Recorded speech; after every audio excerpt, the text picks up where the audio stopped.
God यीशु के बबरकत खूबसूरत और फतह नाम में आप सब देखने वालों और सुनने वालों की सलामती चाहता हूं।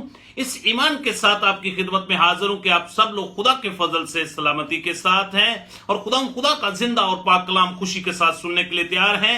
ये कलाम जो है ये हमारे राह के लिए रोशनी है, हमारे कदमों के लिए चिराग है। और जब भी हम इसको सुनते हैं और पढ़ते हैं तो खुदा हमें इसके वसीला से बरकत देता है। अजीजों, आए कलाम मुकद्दस की तरफ बढ़ने से पहले हम दुआ करें।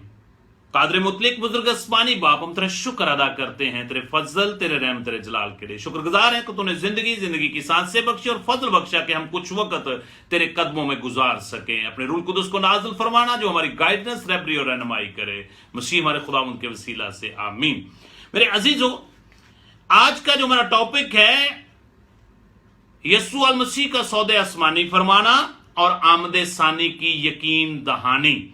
अगर आपने इससे पहले हमारा पहला प्रोग्राम नहीं देखा तो मेरी आपसे इल्तमास है कि आप हमारा इस टॉपिक के ऊपर पहला प्रोग्राम जरूर उसको देखें और सुनें और उसके बाद इस दूसरी एपिसोड को भी जरूर सुनें। मेरे अजीजों, आमदे सानी या यीशु अल मसीह का ज़हूरे दोम एक मसीह ईमान की एक बड़ी पुख्ता कड़ी है, बड़ा पुख्ता ईमान है हर मसीह का। जैसे यीशु मसीह की दूसरी आमद कहा जाता है, जिसे यीशु अल मसीह की दूसरी आमद कहा जाता है। अगर आपके पास बाइबल मुकद्दस मौजूद है तो जरूर अपने हाथ में ले और मेरे साथ मिलकर इब्रानियों के नाम हजरत पौलुस रसूल का खत, उसका 9 बाब और उसकी आयत मुबारक 28 मैं आपके सामने तलावत करने लगा हूं। बाइबल मुकद्दस के अंदर कुछ इस तरह लिखा हुआ है, उसी तरह मसीह यीशु भी एक बार बहुत लोगों के गुनाह उठाने के लिए कुर्बान होकर दूसरी बार बगैर गुनाह के निजात के लिए उनको दिखाई देगा जो उसकी राह तकते देखते हैं। कलाम अक़दस का पढ़ा सुना जाना हम सब के लिए बाइस से बरकत हो। मेरे अजीजों, यीशु अल मसीह का सौदे आसमानी फरमा जाने का मकसद और पर्पज सिर्फ ये था, इस बात की यकीन दहानी और पुख्ता उम्मीद थी कि उस वक्त के ईमानदारों के लिए, सुहाबा कराम के लिए और रासबाज लोगों के लिए और आज की मौजूदा कलीसियाओं के लिए, आज के ईमानदार के लिए, आज के यीशु मसीह के पैरोकारों के लिए कि वो उनको ये कहता है कि तुम्हारा दिल ना घबराए, मैं दोबारा आऊंगा और तुम्हें अपने साथ ले लूंगा, जहां मैं हूं वहां तुम भी रहोगे।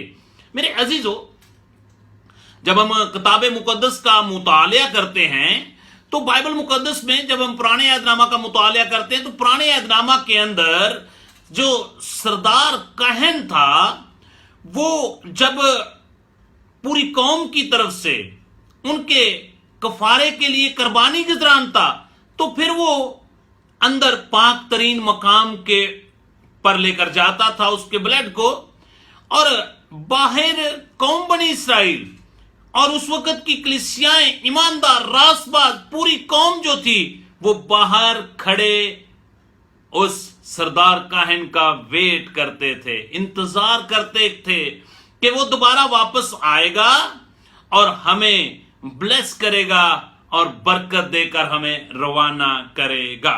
मेरे अजीजों, यीशु मसीह के पैरोकार ये जानते हैं कि उनका सरदार काहिन भी एज ए उनका दरमियानी, एज ए उनका वकील के तौर पर आसमानी मकाम पर दाखिल हो चुका है और वो इस गहरे वसूक और उम्मीद में उसकी दूसरी आमद का इंतजार में हैं कि वो उन्हें आसमानी मकाम में हमेशा के लिए अपने साथ ले जाने के लिए आने वाला है।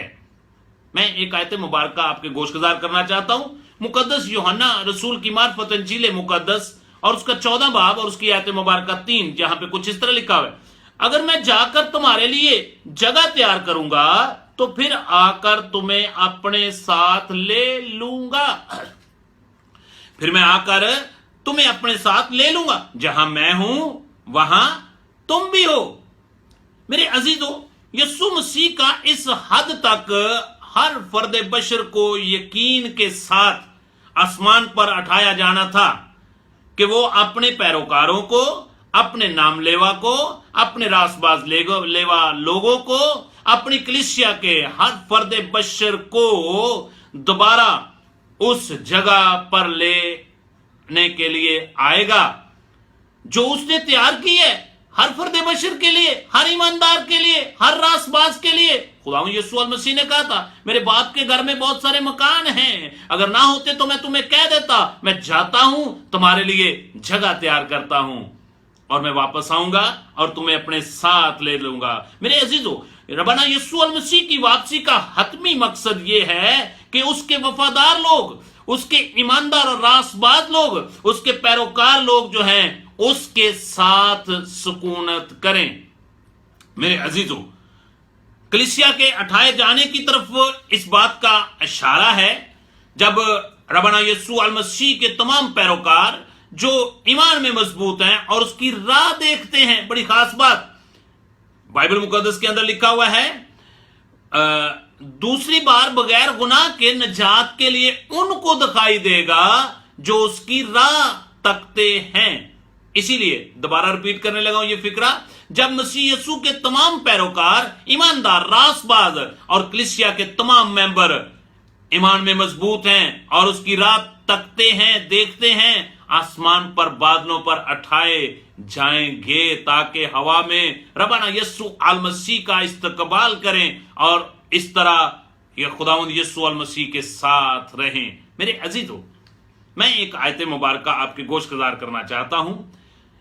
तसलीकियों के नाम पौलुस रसूल का पहला खत है और उसका 4 बाब और उसकी आयत मुबारक 16, 17 और 18, जहां पे कुछ इस तरह लिखा है, क्योंकि खुदावंद खुदा खुद आसमान से ललकार और मकरब फरिश्ते की आवाज और खुदा के नरसिंगे के साथ उतरेगा और पहले तो वो जो मसीह में मुए जी उठेंगे, फिर हम जो जिंदा बाकी होंगे, जो हम जिंदा बाकी होंगे उनके साथ बादलों पर उठाए जाएंगे ताकि हवा में खुदावंद खुदा का इस्तकबाल करें और इसी तरह हमेशा खुदावंद खुदा के साथ रहेंगे।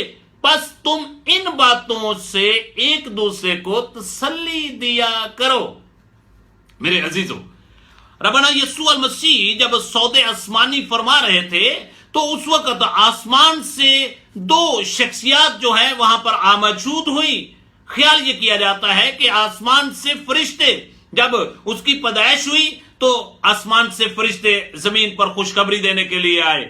अब जब रब्बाना यीशु अल मसीह सौदे आसमानी फरमा रहे हैं तो फिर आसमान से फरिश्ते लोगों को तसल्ली और खुशखबरी देने के लिए आए। वो खुशखबरी क्या है कि रब्बाना यीशु अल मसीह जिस तरह आसमान पर उठाए जा रहे हैं, अपनी दूसरी आमद के लिए दोबारा आएंगे, दूसरी आमद में दोबारा आएंगे और अपने लोगों को अपने साथ ले जाएंगे। मेरे अजीजों, बाइबल मुकद्दस के अंदर लिखा हुआ है, इमाल की किताब उसका पहला बाब उसकी 11 आयत, और वो 2 जो शख्स थे वो कहने लगे कि ए गलीली मर्दो, तुम क्यों खड़े आसमान की तरफ देखते हो? यही यीशु जो तुम्हारे पास से उठाया गया इसी तरह फिर आएगा जिस तरह तुमने उसे आसमान पर जाते देखा है। मेरे अजीजों, आपके लिए ये खुशखबरी है और वो खुशखबरी मेरी तरफ से नहीं है, आसमान के फरिश्तों की तरफ से है कि यही यीशु दोबारा फिर आएंगे और तुम्हें अपने साथ ले जाएंगे। अब सवाल ये पैदा होता है मेरे अजीजों, आज हमें अपनी अपनी जिंदगी में गौर करने की जरूरत है। क्या हम उसकी दूसरी आमद की राह देखते हैं? क्या हम उसकी दूसरी आमद के लिए तैयार हैं? अगर नहीं हैं, क्या हम उसके इस्तकबाल के लिए तैयार हैं? कहीं ऐसा ना हो कि वो 10 कुंवारियों की तमासील तो आप बखूबी जानते हैं कि जब रब्बाना यीशु अल मसीह अपने फरिश्तों के साथ नरसिंगे की आवाज से आसमान से जब आए तो हम कहीं सुस्त ना हो और दूल्हा आ जाए और हम रह जाए। मैं एक आयत मुबारक आपके गोशगुजार करना चाहता हूं। मेरे अजीजों, क्या अगर यीशु मसीह आज ही आ जाए तो क्या हम उसका बादलों पर जाकर इस्तकबाल करेंगे? आज हमें अपने आप को तैयार करने की जरूरत है और जागने की जरूरत है, दुआ में ठहरने की जरूरत है। आखिरी आयत मुबारक आपके गोशगुजार करना चाहता हूं, मुकद्दस लूका तबीब की मार्फत अंजील मुकद्दस और उसका 21 बाब और उसकी आयत मुबारक 36, जहां पे कुछ इस तरह लिखा हुआ है। उसकी पिछली आयत को भी आप बाद में पढ़ सकते हैं। बस हर वक्त जागते और दुआ करते रहो, हर वक्त जागते और दुआ करते रहो, ताकि तुमको इन सब होने वाली बातों से बचने और इब्ने आदम के हजूर खड़े होने का मकदूर हो सके। मेरे अजीजों, मैं आज आपको ये गुड न्यूज देना चाहता हूं। रब्बाना यीशु अल मसीह मौत और कब्र पर फतह याब होकर तीसरे दिन मुर्दों में से जी उठे, और उस वक्त भी बहुत सारी कब्रें खुल गईं और लोग उसके साथ सौदे आसमानी फरमा गए। मेरे अजीजों, अब रब्बाना यीशु अल मसीह ने हमें ये यकीन दहानी की है कि वो अपनी दूसरी आमद में अपने ईमानदार रासबाज लोगों को, पैरोकार लोगों को, अपनी कलीसिया के हर फर्द बशर को लेने के लिए आने वाले हैं। क्या आप तैयार हैं? जैसे इब्रानियों का मुसन्नफ कहता है 9 बाब उसके 28 आयत में, दूसरी बार बगैर गुनाह के नजात के लिए उनको दिखाई देगा जो उसकी राह देखते हैं। क्या आप उसकी राह देखते हैं? मेरे अजीजों, अगर नहीं देखते तो मैं आज आपको इनकरेज करना चाहता हूं, अपनी पुरानी इंसानियत को उसके कामों समेत उतार दें, रब्बाना यीशु अल मसीह पर अपना शख्सी नजात दींदा कबूल करें, उसके ऊपर ईमान लाएं और खुदा के कलाम के मुताबिक अपनी जिंदगी को ढालें, ताकि आप जब वो दूसरी आमद में आए तो आप बादलों में उड़कर उसका इस्तकबाल कर सकें। खुदा आप सबको इस कलाम के वसीला से बरकत बख्शे। और मेरी आपसे इल्तमास है कि जब भी आप इस वीडियो को सुने या देखें तो प्लीज दूसरे लोगों तक भी इसको जरूर शेयर करें